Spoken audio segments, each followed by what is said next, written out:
My girlfriend and I are 2 weeks away from moving in together, and we both agreed we're child-free, but she sat me down and said she wants to have kids after all and asked if I could picture us picking our kid from school. Posted by you/naive trash 4833. My girlfriend, 26F, and I, 28F, have been together for 3 years and are moving in together. I have a part-time job and an online business I'm trying to pick up from the ground while my girlfriend works at a preschool, so you can imagine we're barely meeting the mark in living costs alone, hence me moving in with her since she has a lower rent. We've had talks about our wants in life, what career, dream trips, and family type. I've made it clear that I'm child-free due to my upbringing of parentification. Basically, I'm already tired and done with the child raising. She agreed as her job was enough when it came to childcare. This was a year ago. While I was bringing in the last boxes for the day, I get a text from her that she wanted to talk about something important. I figured it was about the stuff I was bringing in. I had more boxes back at my place and followed her into her bedroom. She sat me down and told me if I ever thought about marrying her one day, and I admit I wasn't sure yet since we're barely moving in together and we needed to get to know each other on this level first before making a big commitment like that. I've heard plenty of horror stories of couples getting married before moving in and grew to hate each other. I still loved her, but I wanted to know everything with each step. She understood and brought up the reason why she was asking this, and she wants to have kids after all. I was surprised to hear this, and the preschool she works at is closer to my current place, so she'd swing by to decompress from it. She would tell me how exhausted and stressed she was from the kids and would even nap for hours before either staying the night or leaving back to her place after dinner. So I was very confused and asked what changed her mind, and she tells me whenever she helps the kids with their projects or they gift her with drawings and bracelets, it makes her really happy. She even feels jealous towards these same kids giving their bigger projects to their parents and wanted that too. She would picture us picking our kid from school, and it would make her excited for the future. After hearing this, I had to remind her that that's not possible since I'm child-free, and she says, still? Don't you feel like we could be doing more with our lives though? Wouldn't it be nice to have a mini-me or a mini-you running around? No offense to parents and guardians here, but the idea of that made me cringe. I dealt with enough of my own siblings growing up, and all I remember is being exhausted, stressed, and too young to be taking care of 4 younger kids while I was barely getting out of elementary school. We got into a bit of an argument with her saying I was keeping her away from motherhood, while I told her we made it clear with each other that we wanted to be child-free, so springing this on me all of a sudden as I'm moving in feels like a lot. We were going in circles with neither of us budging until she threw in the towel telling me to sleep on the couch. Admittedly, this made me mad, and I left the apartment entirely to sleep back at my place. I have 2 weeks left to move out, but I was so mad I was considering if I could cancel the move out with my landlord. I know just the thought alone is petty of me, but if having a kid is what she wants and I don't, then it was becoming obvious we were going to no longer be a good fit for each other. Either outcome, one of us would possibly grow to hate the other. I love her like crazy, and I even admit the idea of marrying her did cross my mind many times, but I'm trying to stay reasonable here with what we both want. She wants me in a family with kids, but I just want her and maybe a pet. Right now I'm just sitting here on my mattress on the floor, and we're gonna need to talk about this. Especially with a third of my stuff now sitting at her place. What can I do about all of this? Edit, I feel I need to clarify this, and we're both mid-20s females, so it's not possible for me to get her pregnant. Although I do appreciate the concern and warnings about intimacy regardless. Relevant comments from Op. That comment was really something I didn't expect. I never would have expected her to outgrow her child-free mindset, especially with how exhausted she'd be after work and childcare. Even so, the idea of letting her go hurts, but you have a point. Also, regarding the jealousy thing, I don't think it comes from anything malicious, and probably just one of the possible things that made her reconsider having kids. Also, I just got back from reading some stories from that sub, and it's tragic. I don't want to turn out like that, much less make a kid feel unwanted. Thank you. The thing is I believe she was being fully transparent since we made it clear to each other from that life conversation that we both wanted to remain child-free. This is the first time she's brought up this subject, not even a thought or one-handed comment from what I can remember. Also, thanks for the advice on the intimacy part, but we're both female. Update 1, next day. Okay, I really don't know where to start from this. I want to thank those who commented on my last post and all the advice they have given me, and I feel I should also clarify some stuff. My girlfriend and I are both cis women, so I can't get her pregnant. Meaning hypothetically if we did have kids, it would have to be through a sperm donor or adoption. As ideal as it would be to move back with my parents during this time, they're unfortunately the type who believe my life did not fulfill being child-free. We even had a fight over this with them begging for grandchildren since I'm the oldest, not taking into account the parentifying they put me through being the biggest reason I don't want kids. They even said me helping with my siblings could count as training to be a parent. Honestly, that just made me more upset. I know people change their minds and are sometimes happier for it, but others that did so are more miserable for it, and I know I'll be the second type. Don't get me wrong, I love my siblings and would do anything for them, but it doesn't take away that I spent what should have been my own childhood building up theirs. I've done my share of parenting already, too much of it, and I refuse to go back. As for my girlfriend, now ex, building up a fantasy of parenthood, that seems to be the case, but there was another that I really hoped wasn't true. So next morning I get a text from her asking if I can come back and we have a talk about our fight. I was hoping with the cool down time we'd be more civil with the discussion, but just in case I called my brothers, 24M and 21M, and asked them for help and be on standby. Despite the rough life I had to endure, at least my siblings recognized it was me raising them and our parents taking most of the credit, so they're always at the ready to help me when I needed it. I rarely asked for any, so my brothers were quick to show up when I felt really desperate. I feel like I should give placeholder names here, so my brothers will be Tom, 24M, and Jerry, 21M, and my girlfriend Sarah. So Tom and Jerry come over, and I tell them I have to have a serious talk with Sarah, and if things go south, I'll need them with a moving van close by to get my stuff back. I left an email to my landlord about the moving situation hoping I can cancel the moving date, but if it doesn't work out, then Tom agreed to help me get a storage lot for my stuff, and have me stay at his place until I can get a new place, so a backup plan is covered.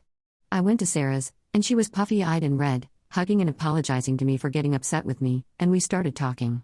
To the commenters who threw in the idea that she may already be pregnant and cheated, I hate how right you were. She found out a week ago and was telling me how scared she was to be carrying a child and not knowing what to do, but the thought of being a parent brought her so much joy and she wanted to share that joy with me. She started hamming up a fantasy about us being a great team with both our experiences, and I just started blanking out. Like I can see her excitedly talking, and all I can hear is, she cheated, she cheated, she cheated. After what felt like I swallowed gallons of seawater, she stopped talking, held my hand, and proposed. I just about had enough. Here was the woman I love, kneeling before me in a teary-eyed smile, and I'm trying not to scream and throw up over this being the thing people were right about.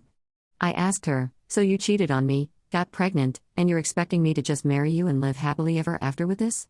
Guys, the look she gave me, actually shocked by what I said, made me want to leave, but I needed answers. When did she cheat? How and with who? How long does it even take for a pregnancy to happen between then and now? Sarah wouldn't answer the question, and she just kept accusing me of accusing her of being unfaithful and shaming her for her actions. She said she did it for us, and the pregnancy was a beautiful thing she was willing to carry out for us, as if she did us a favor. She even had the nerve to say that if I really loved her, I'd stay and raise our child together.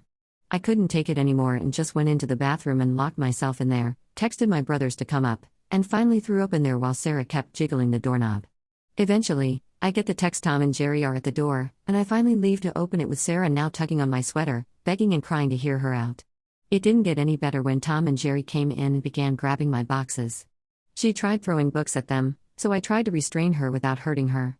The boys didn't budge or stray, and they were passing the boxes all outside the hall while Sarah continued to scream and scratch at my arms under my sleeves. Eventually she got a really bad scratch that made me let go, and she ran into the bathroom and kept screaming and crying in there. Jerry warned me that she's only doing that to keep me from leaving and hoping I go in to comfort her, and to just keep gathering my boxes so he and Tom can keep getting them out. Neighbors were coming out to see the commotion, and I had to keep getting in between my brothers and them and explain what was going on, and all I had on my mind was hoping none of them would call the police. Thankfully, either the neighbors took our word or this was the one time the police took their time showing up, because we got my stuff back into the truck in about half an hour. I really hoped some of you weren't right. That she didn't cheat, that I wasn't going to be baby-trapped, or she'd even think she could accomplish that with me having nothing to do with it biologically. Like what is my life right now? Here I thought I was safe from that kind of situation, but yolk on my face I guess. I just don't know anymore guys, and thank you for the warnings and the theories.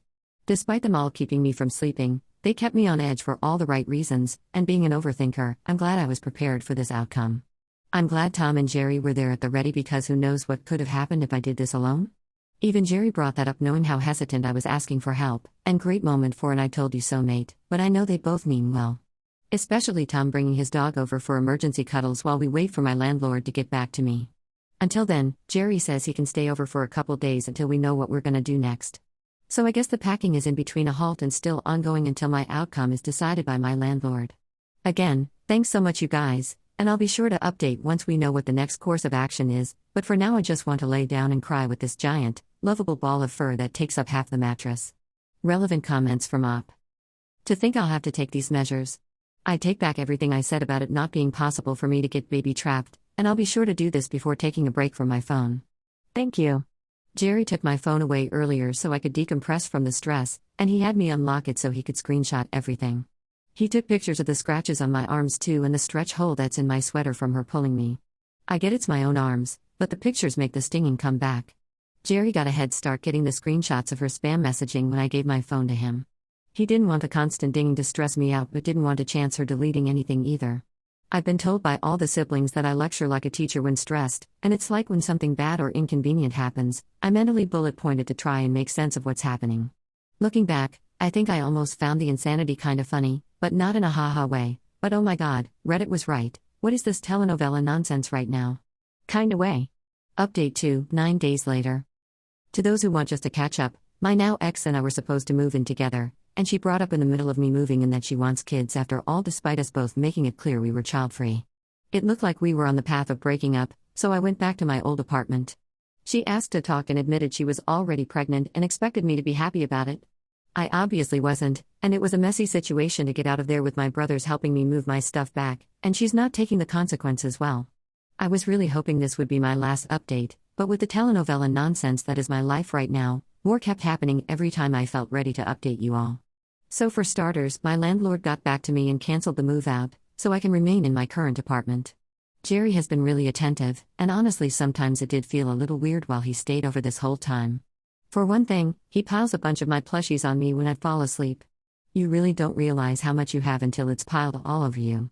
I would cry a lot just laying there on the mattress with no energy to build the bed frame back, and many times he came by to just hold me while I sobbed. I mean, here's the same kid I had to hold while he cried over his first breakup, and here he is having the nerve to grow 2 feet taller than me turning the tables. He really is just the sweetest.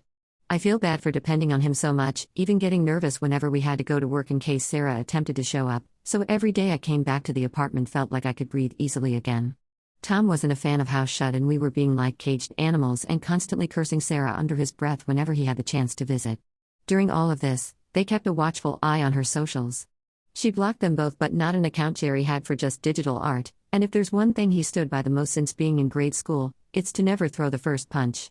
So there he was monitoring any steps she was gonna take with evidence in hand if she was gonna spin a different tale. But before that could happen, you guys were once again right about what she'd try next, because yeah, she went to our parents about the situation. They both called me, and I brought Tom and Jerry in tow only to find Sarah crying tears of joy as she went to try and hug me while our parents were excited for us. What? She told them we were engaged, and she had the gall to show up with a ring and everything. The dang thing was from her side of the family she never took outside of its box. Tom and Jerry had to block her away from me, and it was unsettling watching her act like everything was normal, holding her belly and acting like the innocent expecting fiancé. Tom pushed me into the kitchen as Jerry took out his phone. I was kept in there trying not to have an anxiety attack while I could hear Jerry yelling over Sarah as he showed our parents all the evidence he collected. Dad came into the kitchen and pulled my sleeves up, looking like he was gonna throw up seeing the scratches, and marched back to the living room, and now he was shouting at Sarah. This part happened so fast, and she came into the kitchen with our parents and Jerry chasing after her, and Tom swinging me into the corner of the kitchen, shouting stay away from her. Keeping himself between me and Sarah, holding on to me like a scared child. Again, oh how the tables have turned. My mom came in like a bat out of heck, grabbing Sarah by the hair to drag her out with Dad and Jerry keeping Sarah from falling. Sarah kept screaming for me to help her until I heard the door slam.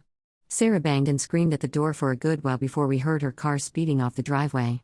After she was gone, our mother tried to scold me for getting involved with her, but Jerry and Dad already had enough and yelled at her to shut up, so she just left for her room pouting like a child. I swear, even in a situation like this, none of us wanted to deal with narcissism next, so the 3 of us took her self-time out as a chance to leave.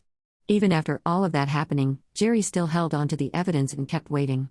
Sure enough, Sarah made the post he was waiting for, spinning a tale of me running away from an agreed pregnancy and leaving her alone as a single mother, even going so far as to bash my brothers for ganging up on her and threatening to harm her. On cue, Jerry posted the screenshots of her spam messages admitting to the cheating and basically trying to baby trap me, pictures of my injuries and ruined sweater, and even got the doorbell cam from our parents' house of her showing up days after and getting kicked out and screaming at the door with what actually happened in paragraphs. Then he went back to her post and spammed the comment section replies with the pictures and links to the post. Even some of the people in the comments were already questioning her story since a lot of them knew she and I were child-free, but for those ready to take her side were quickly given a reality check.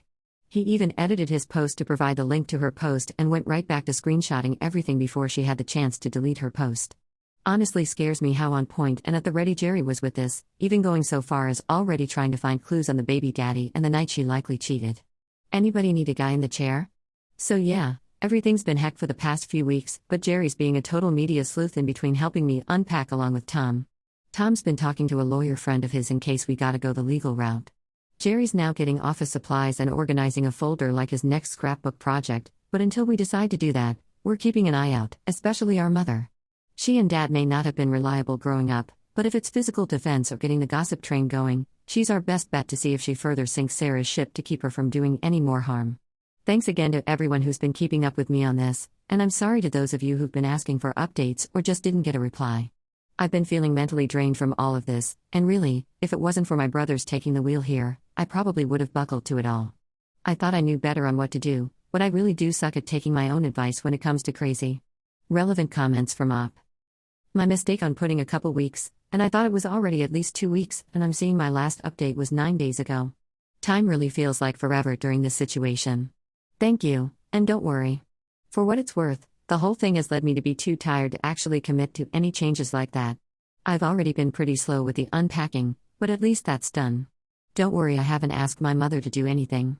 It's more if she puts herself in the middle of the rumor circle whether you want her to or not. At best, we're kinda taking advantage of that flaw of hers knowing what happened will spread quickly to people. Feels shitty to let her bad habits continue like that, but thankfully she's just that predictable. Update 3, 1 month later. Hello again, and I'm sorry for not checking in here for so long, but thank you all nonetheless for the kind messages you sent me. I'm really sorry for not responding to any of it, and ever since my last update I've been in a dark place for the most part. It feels weird, and I'm still doing my job and household work relatively okay, but it feels like I'm looking through a clouded window while my body does the work. I knew it was getting really bad when Jerry stood in front of me, and I had to process he was still here, and I just felt so terrible he had to see me this way. I could see him talking, but he sounded so muddled until I fully came back to register him. We had a talk, and he suggested that he could move in if it'll make me more comfortable knowing he's not temporary. I felt bad thinking he was going to be stuck taking care of me through this, but he says he doesn't mind, and he just wants to make sure I'm okay. Either way, I'm going to try extra hard to mentally be present and get some therapy because clearly how I'm processing everything isn't going so great. So on what happened with Sarah, as I've mentioned somewhere in the comments of my last post, her parents got involved when I received a call from her mother. I was still in my dark place, so I just left it ringing until she sent a text instead wanting to meet up to discuss the situation. Originally I didn't want to, but Tom made it a point that I'll need to shut things down on that end too to keep them from potentially bothering me in Sarah's stead, especially if they buy her story. Jerry hasn't had much luck finding the father, and not a lot of Sarah's friends are much help despite being there the night she cheated. He figured out that part by one of them admitting she was flirting with some guy that none of them knew, and she claimed to have gotten an Uber ride home earlier than them. They sent him screenshots of texts with her confirming she got home safe, but not much else to figure out who the guy was.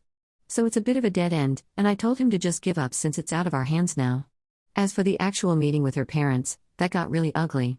I know during these situations it's best to meet in a public place, but with how the last interactions went, I was afraid if we met at a park or restaurant, all it takes is one phone camera and an outburst, and we'd be all over social media. Tom found a restaurant with one of those closed-off rooms for dining parties, so we settled for that to meet with her parents to clear the air. They originally were trying to get me to come alone, but I argued I wouldn't come at all if I didn't have Tom and Jerry with me. So at the restaurant, it was really awkward with all of us ordering, and I felt especially bad for the waiter. Poor guy probably sensed what was happening as soon as he walked in. Oh my god guys, it was so bad. Sarah told her side, I told mine. Jerry took out his folder of printouts. At this point, kid should have been a lawyer, and Tom tried to keep everyone from getting too loud. Eventually her mother was going on and on about the sanctity of marriage and how we need to be a team. For the love of God, we weren't even actually engaged. And how I need to be a good partner and be there for my future wife and child. At this point, Jerry would have been thrown out of the courtroom if he did become a lawyer, so please excuse the language here, but this is what he yelled, "Oh my god, she doesn't even have the parts, it's not her baby." I swear, you could hear whoever could have been eavesdropping on the whole thing hiss in their teeth with how quiet it got. Her parents were in shock, I was horrified, and Tom, I don't know? Also horrified but in agreement? And Jerry just kept going, how the ring Sarah was wearing wasn't even from me, how I didn't have one, being child-free, and yeah, the whole not being a reproductive candidate in this equation. After that was all off his chest, Jerry gathered his folder and stood behind Tom as if he was putting himself in a timeout, or was exhausted. I don't know? Probably both. Neither I, Sarah, or her parents knew what else to add from there. Sarah kept trying to grab either of their hands to get them to look at her, but they just wouldn't. Eventually, they apologized and got up to leave. Sarah then started to argue again, but they were both quick to tell her to shut up and go get in the car with them, or she was completely on her own. Sarah looked at me with those sad eyes I always fell apart for and left with her head down and parents following. That was 2 weeks ago, and now she's back home with them in another city. Even with the distance, Jerry and I got the okay for a doorbell camera and had it set up already. I'm still waiting for an opening for a therapist, but in the meantime I'm still trying to get out of my funk and focusing on moving Jerry in. The landlord was okay with it considering the situation. I honestly feel so bad with doubting him on having my back on all of this, but he's been pretty lenient with me, and I really appreciate him for that. He even had my locks changed with no extra charge and gave us those screw-on window locks. Jerry's settling in with his stuff, and Tom got a weekend off from his job to help move things and stay over on the now-acquired new beanbag chair from Jerry's old apartment. One time in the morning, I checked with him to see if he really was okay with this, and he was more than happy. He says where he was living wasn't so great, and this way it feels like he's home again. My siblings really got a knack for making me cry over cereal, but it felt nice that they were kinda happy tears for a change. Sarah hasn't tried to contact me ever since she left, but some old friends have. Those of them who took her side despite all the evidence are no longer my friends and have been blocked after collecting those screenshots, while the ones who saw the situation for what it was remained supportive of me and cut the ones buying Sarah's crazy off for good. It still feels weird calling her that, crazy. She was someone I loved and was so excited to see if we can live together well enough to keep moving forward in our relationship, and now I don't even recognize her anymore. I don't know if she'll keep working in schools, and all I know is of course she left the school she worked at and that her parents are trying to find the father. But despite everything she put me through, I really hope she gets the help she needs. I don't like that she was selfish, cheated, and tried to baby trap me, and I see that. But before all of it I still loved her, and whatever she decides with this pregnancy, I hope she gets that help before moving on to her next step. Thank you all for being here for me during this, and I suspect this will be my last update, but if anything else happens, I'll let you all know. Jerry keeps the folder in a locked drawer with only us and Tom having a key to it, and he still checks on things online from time to time if he needs to update anything, so I hope with this being potentially over means he can be on the screens less. I fear he may be hurting his eyes more than he should. Please be safe, and take care of yourselves everyone. Some of Op's final comments. I wonder that too. For the most part, I along with my brothers were more focused on getting myself out of this situation and keeping her from manipulating me to go along with whatever it was she was planning. For now I just want to remain no contact with her, and maybe someday there'll be an answer, but for now I just don't want it. I'm thankful to Tom and Jerry being such a great duo having my back on everything. Thank you. For now I'm just hoping to focus on work and moving Jerry in while we wait for a therapy opening for me. I still find myself under these bad spells, but at least waiting for the therapy opening feels like an odd goalpost, and having Jerry home shakes me out of it enough to come back mentally for a bit. He recently brought in some boxes full of books he would like to keep in the common room, so it's been keeping me busy playing Tetris with a shelf I have in there. I will, thank you. For what it's worth, until I get an opening for a therapy session, I've been keeping myself occupied with busy work like trying to organize some of Jerry's stuff in the common room or putting up things on his walls. That was an especially odd way he got me to come out of one of my bad spells since he asked if I wanted to decorate his wall with his hanging stuff because I was staring at it for so long. Kept me busy and relaxed working on that, and it helped me actively talk to him on the progress.